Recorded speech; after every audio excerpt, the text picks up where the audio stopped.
Yesu nashimwe cyane, ndabifurije umwaka mushasha, umwaka udasanzwe. Uno mwaka ikintu numva no gusabira, Imana iguhe impore impande zose. Ugiye gusoma amakuru ari mu bami ba mbere igice caho ca 5, uraza kubona ingene Imana yahaye impore impande zose umwami Salomo.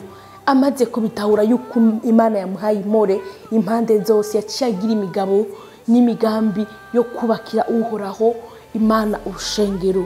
Nawe numva no kwifuriza uno mwaka uzugire impore impande zose. Abakugwanya basange uri mu mababa ya Kristo. Imbere yuko bakugwanya bazotangura gushika ku mababa ya Kristo. Rero ntibashobora kugushobora.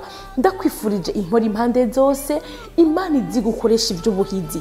Umaze kugira impore impande zose, numva no gusaba nawe kugira imigabo n'imigambi yo gukorera Uhoraho ikintu gishasha. Amen.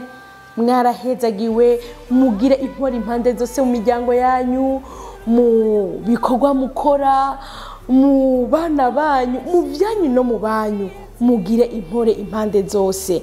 Mwarahezagiwe, umwaka mushasha, umwaka wo kunesha, umwaka wo gukora ivy'ubuhizi. Haleluya.